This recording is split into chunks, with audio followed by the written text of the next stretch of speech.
एबे आममानंकु श्री श्री ठाकुर महाराजंकर जो आदेश आममानंकर जीवन धारा जीवन गठन पाई शंकरंक मत और गौरांगंक पथ ए विषय रे आलोचना करिवे डॉक्टर कैलाश चंद्र पाणी भाई। डॉक्टर कैलाश चंद्र पाणी।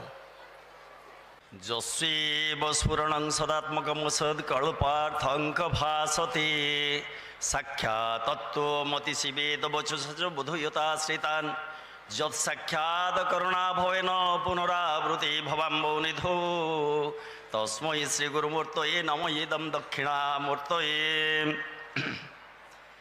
जी सदा सर्वदा सदात्मक सत् हुई विकसित अछंती तत्त्वमसि वेदवाक्य द्वारा जी निजर आश्रित मान को स्वरूप प्रदान करने को उपदेश प्रदान करुछंती आउ काय मन वाक्य तन मन धन एकाठी करी थरे जहाँ को दर्शन कले आउ ये भवाम्भव को भव पारावार को आउ द्वितीय थर आसवा को पड़ेनि से ही दक्षिणामूर्ति करुणा वरुणा नीलय निगम कल्पतरु सुरमुनि मानव वंदित सार्वभौम गुरु प्राणर ठाकुर महाभागर रातुल चरण रे ए दिव्य अधम जनाऊँगी शतकोटी दिव्य प्रणाम।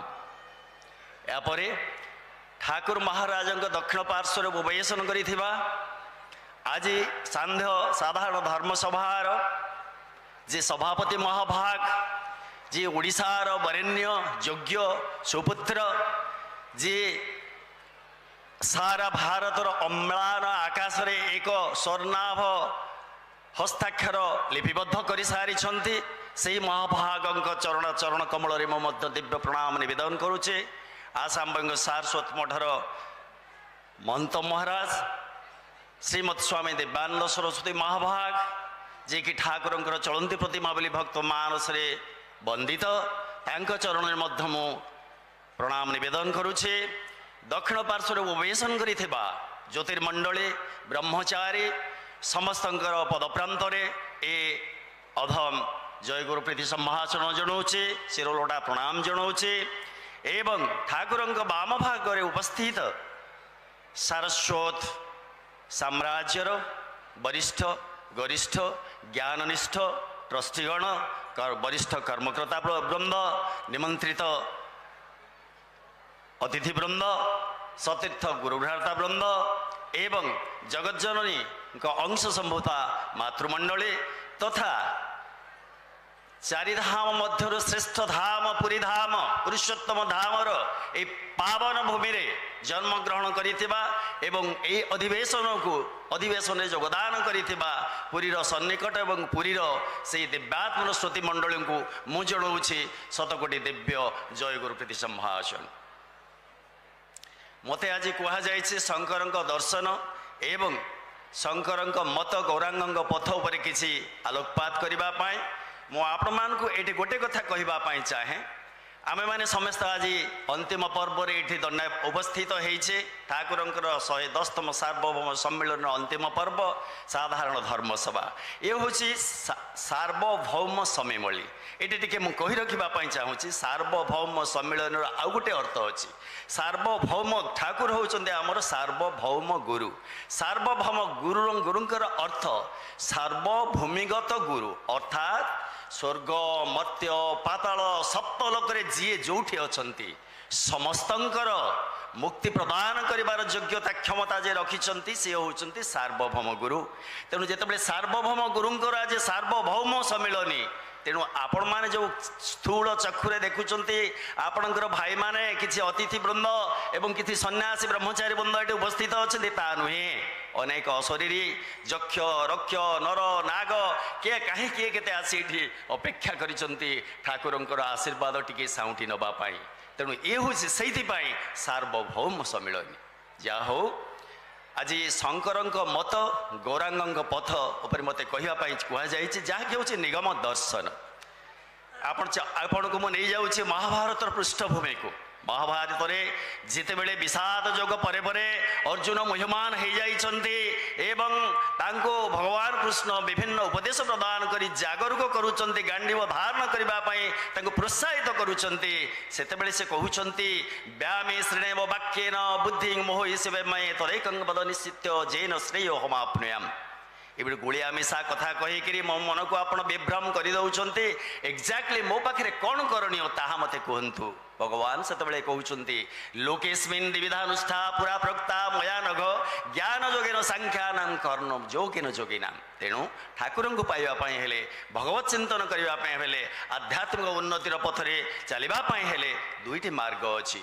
गोटे होछि कठोर सन्यास मार्ग आ गोटे होछि भक्ति मार्ग प्रेम मार्ग बा कर्म मार्ग जहाँ भी आपण कहतु तेणु ये जो दुईटा मार्ग ये दुईटा मार्ग भगवान होउछन्ति सच्चिदानंद सच्चित आनंद कृष्णर तीनोटी शक्ति तार तीन प्रधान सत् सच्चित आनंद कृष्णर स्वरूप तेणु स्वरूप शक्ति हय तीन रूप आनंदांश ह्लादिनी सदंश संदिनी चित अंश संबित जार ज्ञान बोली माने सच्चित आनंद तेणु ये सच्चित आनंद ये तीनोटी जिनिस को पूर्ण भाव में अनुभव करि पारले सच्चिदानंद घन विग्रह को भगवान को बस परम प्रेममय ठाकुर को पूर्ण भाव में अनुभव करि हुए किंतु ज्ञान मार्गी माने ए मध्य दुईटी को अनुभव करती एवं प्रेम मार्गी माने एथुरु दुईटी को अनुभव करती तेणु ए दुईटा को जदि तीनिटा को पूर्ण भाव में जदि अनुभव ज्ञान प्रेम एवं सत्य ये तीनोटी को जदि अनुभव करा जाए न पारे ताहले भगवान अनुभव अपूर्ण रही जाए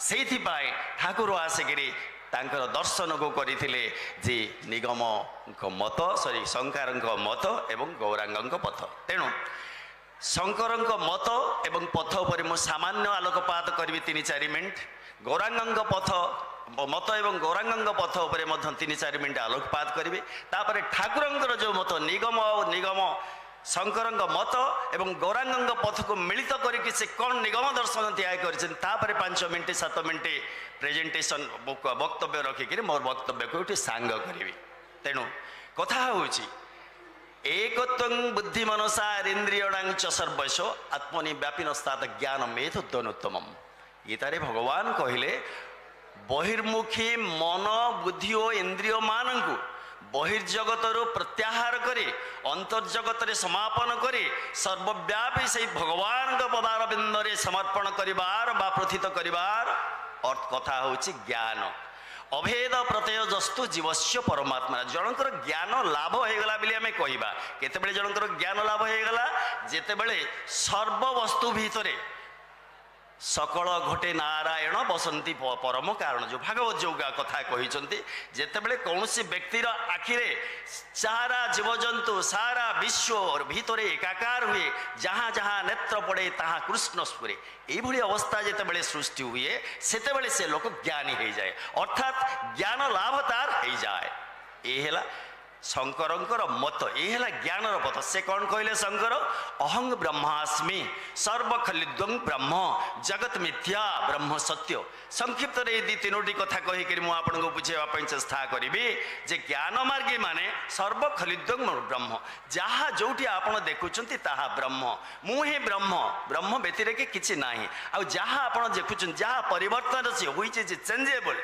जहाँ परिवर्तन हो पारे से समस्त ही जगत तेणु जगत परिवर्तनशील ब्रह्म वस्तु ही सार वस्तु सत्य वस्तु यह मत तेणु ए कथा को कहवाई गोटे छोट उदाहरण देवी ये जो जिनिस कार्पेट मुझे ठिया होती ये कार्पेट तुला बा सूतार या सूता कौथु या सूता तुलारू या तुला कौथु ठिया तुला गोटे गछरू या गछ कौथु या पंचभूतरू या पंचभूत कौटि या ब्रह्मरू या तेणु ये कार्पेट मिथ्या तुला मिथ्या गछ मिथ्या सब मिथ्या केवल ब्रह्म ही सत्य यह ही शंकराचार्य मत तेणु सर्वखलिद्वं ब्रह्म किंतु कथा हूँ शंकर जो मत ता बहुत क्लिष्ट ये जो अद्वैत मार्ग अर्थ है अहं ब्रह्मास्मि समस्ते ही सकल घटे नारायण समस्त ही ब्रह्म समस्त ही भगवान কিন্তু ଏ କଥାଟା ସ୍ୱାଭାବିକ ନୁହେଁ।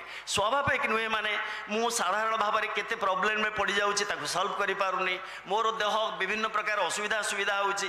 ତେଣୁ ମୁଁ କେମିତି କହିପାରିବି ଭଗବାନ ଯେ ସର୍ବଶକ୍ତିମାନ, ଯେ ସର୍ବନିୟନ୍ତା, ଗୋଟିଏ ମୁହୂର୍ତ୍ତ ମଧ୍ୟରେ ଯାହାର କୋଟି କୋଟି ବ୍ରହ୍ମାଣ୍ଡ ଭସ୍ମୀଭୂତ ହୋଇଯାଆନ୍ତି, ଗୋଟିଏ ମୁହୂର୍ତ୍ତରେ ଯାହାର କୋଟି କୋଟି ବ୍ରହ୍ମାଣ୍ଡ ସମ୍ଭାବନା ହୋଇଯାଏ, ସୃଷ୍ଟି ହୋଇଯାଏ, ତାଙ୍କ ସହିତ ସମାନ ମୁଁ କେମିତି ହେଇପାରିବି?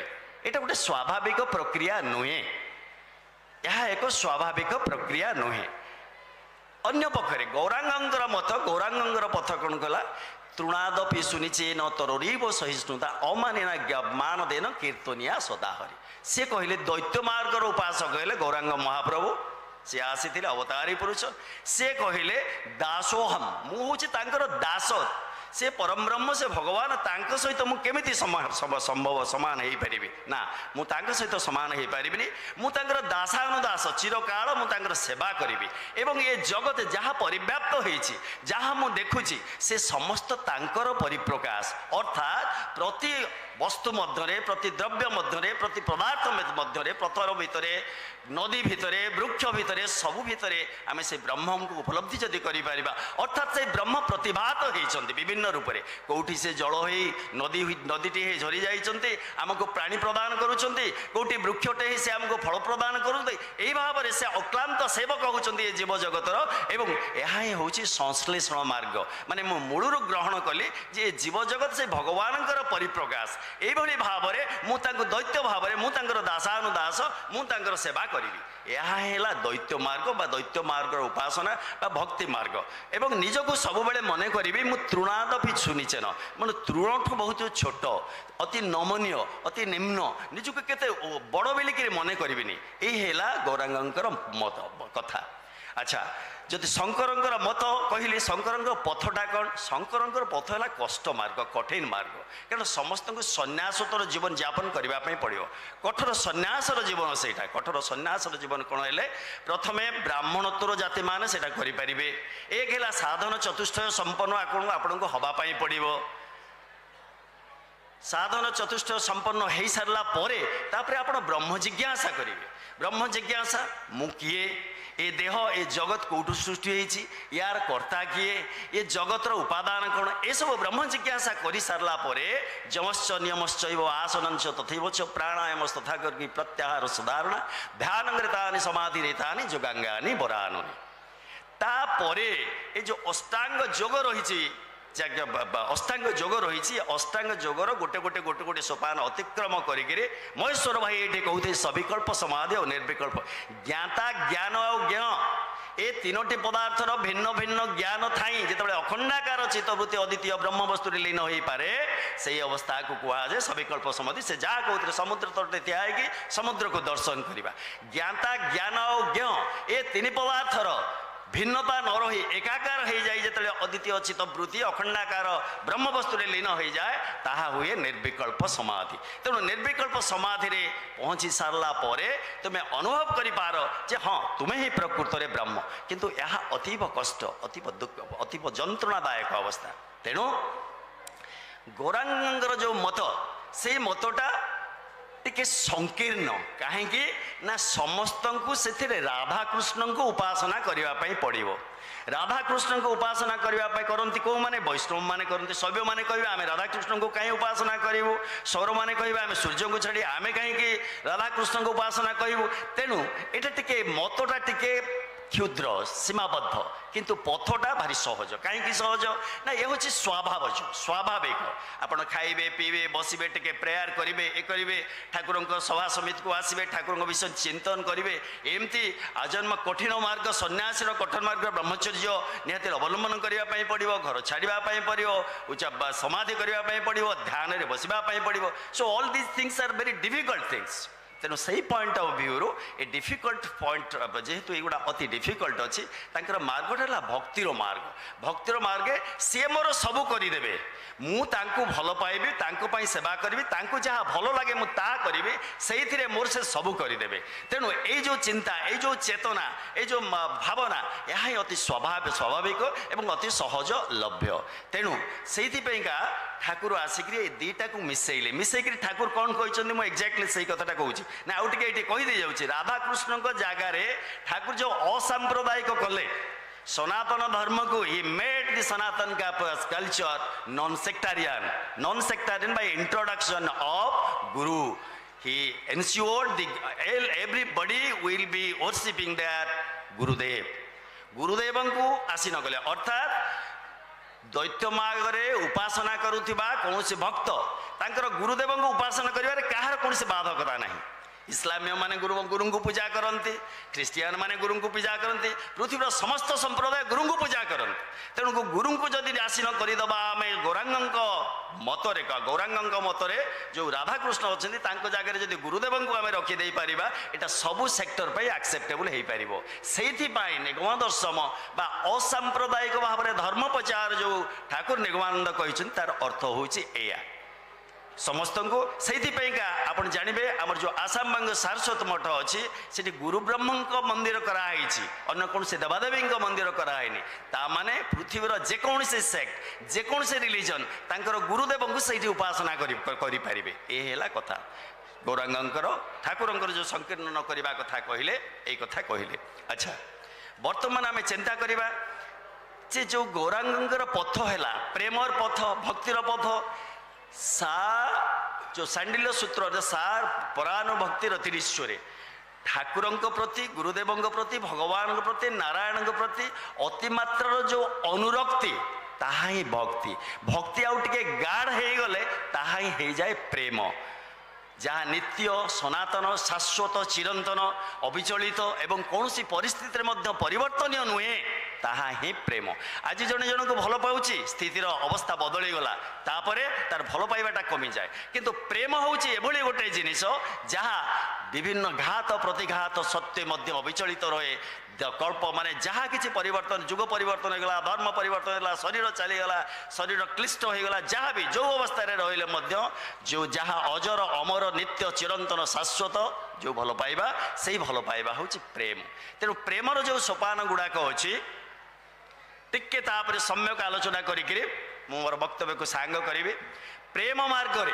क्लादिनीर सार अंश तार नाम प्रेम आनंद चिन्मय रस प्रेमेर आख्यान प्रेमेर परमसार नाम तार भाव भावर परमाकाष्ठा नाम महाभाव महाभाव स्वरूपा श्री राधा ठाकुराणी सर्वगुणमयी सर्वकांता शिरोमणि मन तुम्हार 35 मिनिट्स पंचभाव उपर कहते तेणु मोर कथाटा को बहुत सहज कर मत चुंबक चुंबक टे कहीदे मोर वक्तव्य को सांग करी तेणु कथा है प्रेम परे द्वितीय जिनिस हूँ स्नेह तापरे आसुची मान तापरे आसुची प्रणय तापरे राग तापरे अनुराग तापरे भाव तापरे महाभाव तापरे अधिरूढ़ महाभाव तापरे मदन महाभाव तापरे मदन महाभाव तापरे मोहन महाभाव तापरे दिव्य उन्माद ए हूँ stages these are the stages of Thakur मार्ग जो गौरांग मार्गर कथा कहुई दीज आर दि स्टेजेस आम यही मार्ग में गोटे गोड़ पर गोटे गोटे माने स्तर पर गोटे गोटे स्तर को उन्नीत हवा कथा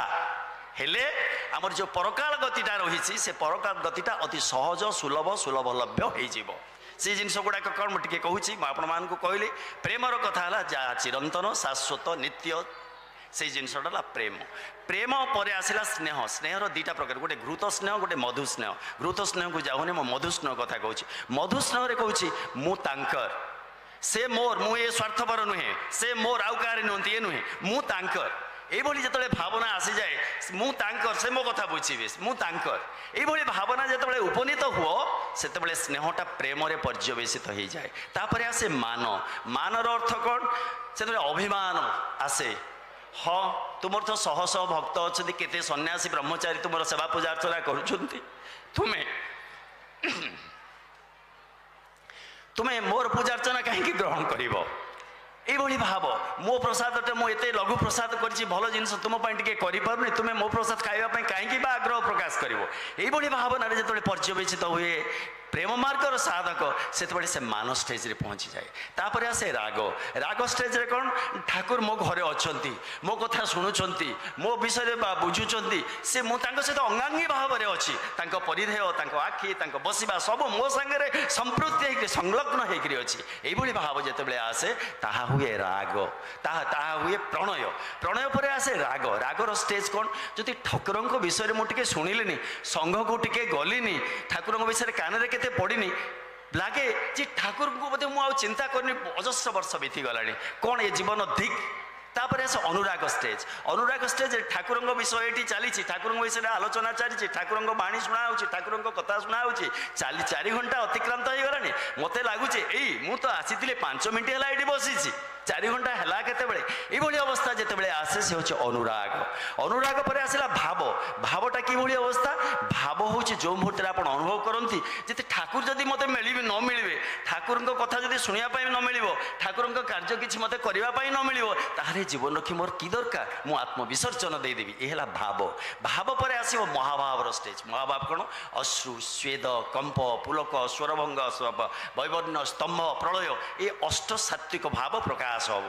ଏ ଅଷ୍ଟ ସାତ୍ତ୍ୱିକ ଭାବ ପ୍ରକାଶ ହେଲେ, ଏ ଅଷ୍ଟ ସାତ୍ତ୍ୱିକ ଭାବ ରାଧାରାଣୀଙ୍କ ଭିତରେ ପ୍ରକାଶ ହେଉଥିଲା। ତାପରେ ଆସିବ ଆଉ ଟିକେ ଯଦି ଉତ୍ତରୋତ୍ତର ବୃଦ୍ଧି ହବ, ସେ ହେବ ଅଧିରୂଢ଼ ମହାଭାବ। ଅଧିରୂଢ଼ ମହାଭାବ ପରେ ଆସିବ ମୋଦନ ମହାଭାବ। ମୋଦନ ମହାଭାବ ଯେତେବେଳେ ଆପଣ ସମସ୍ତେ ଜାଣନ୍ତି କୃଷ୍ଣ ହେଉଛନ୍ତି ଜଗତ ଆକର୍ଷଣକାରୀ। ଯେତେବେଳେ କୃଷ୍ଣ ରାଧାଙ୍କ ଭିତରେ ଯେତେବେଳେ ମୋଦନ ମହାଭାବ ସୃଷ୍ଟି ହୁଏ, ସେ ସାରା ବିଶ୍ୱକୁ ନିଜେ ଆକର୍ଷଣ କରନ୍ତି।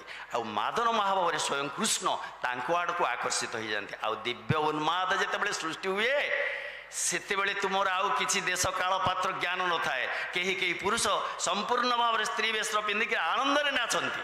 ସେତେବେଳେ ଆମେ ତାଙ୍କୁ କହୁ ସେ ପାଗଳ। ସେ ପାଗଳ ନୁହନ୍ତି, ସେ ପ୍ରେମ ମାର୍ଗର ଉଚ୍ଚତର ସାଧକ। এই ହେଉଛି ତାଙ୍କର ମାର୍ଗ। ତେଣୁ ଠାକୁର ଏଟାକୁ ଅସାମ୍ପ୍ରଦାୟିକ ଭାବରେ ଧର୍ମ ପ୍ରଚାର ଯେଉଁ କଲେ, ଏହାର ଅର୍ଥ ହେଲା ଶଙ୍କର ଏବଂ ଗୌରାଙ୍ଗ ସଚ୍ଚିତ୍ ଆନନ୍ଦ ପୂର୍ଣ୍ଣ ଅନୁଭବ ହେଇପାରୁନି କୌଣସି ଗୋଟେ ମାର୍ଗରେ। ତେଣୁ ଏ ତିନୋଟିକି ଯେତେବେଳେ ମିଝେଇଲେ ସତ୍ ଚିତ୍ ଆନନ୍ଦ, ତେଣୁ ପୂର୍ଣ୍ଣତା ପ୍ରାପ୍ତି ହେଲା। ଅର୍ଥାତ୍ ଯଦି ଆମେ କିଛି କ୍ଷୀର କିଛି ନେବା ଏବଂ କିଛି ମିଶ୍ରି ନେବା, ମିଶ୍ରିକୁ ଯଦି ଖାଲି ଚୋବେଇବା ଆମ ରଡ଼ ଲାଗିବ, ମିଠା ଅବଶ୍ୟ ଲାଗିବ କିନ୍ତୁ ରଡ଼ ଲାଗିବ। କ୍ଷୀରକୁ ଯଦି ଖାଇବା ଆମକୁ ଟିକେ ଏତେ ସ୍ୱାଦ ଲାଗିବନି, କିନ୍ତୁ ଯଦି ମିଶ୍ରିକୁ ବା ଚିନିକୁ ମିଶାଇ ଦେଇକରି କ୍ଷୀର ସହିତ ସରବତ କରି ପିଇବା, ତାହେଲେ ସେଟା ବହୁତ ସୁସ୍ୱାଦୁ ହେବ। ତେଣୁ ସେଇଭଳି ଭାବରେ ମତ ହେଉଛି ଶଙ୍କରଙ୍କର, ପଥ ହେଉଛି ଗୌରାଙ୍ଗଙ୍କର ସ୍ୱାଭାବିକ ପଥ। ଏବଂ ଏଇଭଳି ଭାବରେ ଠାକୁରଙ୍କୁ ଆମେ ଭଲ ପାଇବା। ତେଣୁ ଠାକୁରଙ୍କୁ ଭଲ ପାଇବା ହେଲେ ଗୌରାଙ୍ଗଙ୍କର ଯେଉଁ ପଥ ରହିଛି, ଗୌରାଙ୍ଗଙ୍କର ଯେଉଁ ପଥ ରହିଛି, ସେ ଗୌରାଙ୍ଗଙ୍କର ପଥ ଆମକୁ ଅନୁକରଣ କରିବା ପାଇଁ ପଡ଼େ। ଏଠି 3ଟି ଜିନିଷ ଦରକାର। ବିଶ୍ୱାସଟି ମୂଳ କୃଷ୍ଣ କୃପା ଲାଭ ପାଇଁ ତର୍କ ଠାରୁ ବହୁ ଦୂରେ ଥାନ୍ତି। ସେ ଦୃଢ଼ ବିଶ୍ୱାସ, ଠାକୁର କହିଛନ୍ତି ଏଟା ହବ, ନିଶ୍ଚୟ ହବ, ବିରକ୍ତି ଆସିବନି। ସମର୍ପଣ, ପୂର୍ଣ୍ଣ ପ୍ରାଣରେ ସମର୍ପଣ। ଭୋଜନ ମୋହର ଆହୁତି ପ୍ରଦାନ, ଭ୍ରମଣ ମୋହର ସାଷ୍ଟାଙ୍ଗ ପ୍ରଣାମ, ଶୟନ ମୋହର ସାଷ୍ଟାଙ୍ଗ ପ୍ରଣାମ, ଭ୍ରମଣ ମୋହର ପ୍ରଦକ୍ଷିଣ ତାଙ୍କ ପ୍ରତି କଥା ମୋର ମନ୍ତ୍ର, ପ୍ରତି ଅଙ୍ଗଭଙ୍ଗୀ ମୁଦ୍ରା ବିରୋଚନ, ଯେଉଁ ଭାବେ ବସେ ସେହି ତ ଆସନ, ଯେଉଁ କଥା କହେ ତାଙ୍କରି ଧ୍ୟାନ, ଏ ଜୀବନ ତାଙ୍କ ଯନ୍ତ୍ର। ଏଇଭଳି ଭାବରେ ଯେତେବେଳେ ସମର୍ପଣ ଆସିଯିବ, ତାହେଲେ ଜୀବନ ଧନ୍ୟ ହୋଇଯିବ। ବିଶ୍ୱାସ, ସମର୍ପଣ ଆଉ ଦୃଢ଼ ନିଷ୍ଠା। ସାଧଘିନୀ ଏକ ଅଙ୍ଗ ଅବା ପଞ୍ଚ ଅଙ୍ଗ, ନିଷ୍ଠାରେ ବହେ କେବଳ ପ୍ରେମର ତରଙ୍ଗ। ତେଣୁ ଦୃଢ଼ ନିଷ୍ଠାର ସହିତ ମୋତେ ଏ ମାର୍ଗରେ ମୁକ୍ତି ମିଳିବ। ମୁଁ ଠାକୁରଙ୍କର ଶିଷ୍ୟ, ମୁଁ ଠାକୁରଙ୍କର ଶିଷ୍ୟ। ଜଗଦ୍ଗୁରୁ ନହେଲେ ମଧ୍ୟ ସଦ୍ଗୁରୁଙ୍କ ଯେଉଁ ଠାକୁର ନିଗମାନନ୍ଦ ଜଗଦ୍ଗୁରୁଙ୍କ ଠାରୁ କେଉଁ ଗୁଣରେ ମଧ୍ୟ କମ୍ ନୁହନ୍ତି। ତେଣୁ ତାଙ୍କର ଶିଷ୍ୟ ହେଇଛି ମାନେ ମୋତେ ସବୁ ମିଳିଯିବ। ଏଇ କଥା ଚିନ୍ତା କରି ଆମେ ଯଦି ଆମର କାର୍ଯ୍ୟକଳାପ କରିବା ଏବଂ ତାଙ୍କ ପଥରେ ଆସିଲା ବେଳକୁ ସଖୀ ବିନା ସେଲିଲାର ନାହିଁ ଅନ୍ୟ ଗତି, ସଖୀ ଭାବେ ଯେହୁ ତାଙ୍କୁ କରେ ଅନୁଗତି, ରାଧାକୃଷ୍ଣ କୁଞ୍ଜ ସେବା ସାଧ୍ୟ ଲଭେ ସେହୁ, ସେ ସାଧ୍ୟ ଲାଭର ଅନ୍ୟ ଉପାୟ ତ ନାହିଁ। ଯଦି ଯେମିତି ଅଷ୍ଟ ସଖୀ ଏବଂ ଗୋପାଙ୍ଗନା ମାନେ ରାଧାକୃଷ୍ଣଙ୍କର ଆନନ୍ଦ ଉତ୍ପାଦନ କରିବା ପାଇଁ ତନ୍ ମନ ଧନ ଦେଇ ସେବା କରୁଥିଲେ, ପ୍ରତିଟି ମୁହୂର୍ତ୍ତରେ, ପ୍ରତିଟି କର୍ମରେ, ପ୍ରତିଟି କ୍ରିୟାରେ ଆମେ ଯଦି ତାଙ୍କୁ ସେଇଭଳି ସେବା କରିପାରିବା, କୌଣସି ବିରୋଧାଭାବ ରହିବନି। ଠାକୁରଙ୍କର କାମ ହେଉଛି ମୋତେ କିଏ କ'ଣ ଡାକିନି, don't think all those things. ଠାକୁରଙ୍କର କାମ ହେଉଛି, ଠାକୁର ଦେଖୁଛନ୍ତି ସର୍ବଶକ୍ତିମାନ, विश्व नियंता से आ मुझे योगदान करूनी मु जानी से सब जिन जानूँ जहाँ मु भावुचे जहाँ मु करुचे जहाँ मु चिंतुचे मने अंतरर स्वामी परम ईश्वर जानुंट प्रतिक्षण यही भाव में दृढ़ निष्ठा समर्पण एवं विश्वास रखिक जदि आम सेवा करें आम निश्चित भाव में योग्य संतान हो पार एवं आमर प्रथम जिनटा हूँ ठाकुर जो तीन टा कथा कहले देह काल भितर मुक्ति देवे गोटे जन्म पर मुक्ति देवे तीन जन्म पर मुक्ति देवे से कथा को मुझे अधिका कहूनी केवल एतिकी कहूँ आम जो मात्रा ए शरीरटा को तेजस्क्रिय बा योग्यता संपन्न करदे पारिबा आमर परकाल गतिटा सेतिकी क्षिप्र बेगर गति कर नित्य लोक पहुँचवा समयटा से क्विकेन हो तेणु षड दर्शने दर्शन मिले ना आगम निगम तंत्र सारे भक्ति रसर रसिक से जे सदानंदे विराज करे तेणु सी हूँ भक्ति रसर रसिक एवं सहज भाव से जो सहज भाव में भल पाइबा कथाटा कहते कर्म तप जोग ज्ञान विधि भक्ति जप ध्यान या माधुर्य सुलभ केवल जे राग मार्गे चिंते कृष्ण अनुरागे तार कृष्ण माधुर्य सुलभ ये जो सहज भावटा कथा कहते से जो माधुर्य भाव तांको घरे तांको आमे घरे रखिबा गोटे स्वतंत्र आसन दे रखिबा जेमिति बेडटे पांको आम शोचे सेमती करबा आमे जेमिति पानी टिके रखुचे राति पीवा पाई तांको पाई रखिबा सेही भली भाव में तांको रखिबा एवं घरर मुख्य कर्ता जदि बापा आमर अछंती तांको पई जा भल मंद टिके आसले बापा को प्रथम प्रदान करा होचे सेही भली भाव में आमे घरे जदि ठाकुर को एक नंबर रखि पारिबा बापा को ऊपर बा मां को ऊपर प्रतिटी कथारे तांको निवेदन करिया जेमती बापा को पचारचे जेमती बापा को सम्मान दउचे सेही भली जदि करि पारिबा हमर जीवन जम धन्य हबो निगम संतान भितर आमे तांकर प्रकाश शक्ति हेकरी तांकर ए पारिर काम को आमे आगे नहीं पारिबा एतिकी कही मु मोर बाड़ी को विश्राम दउचे जय गुरु जय गुरु जय गुरु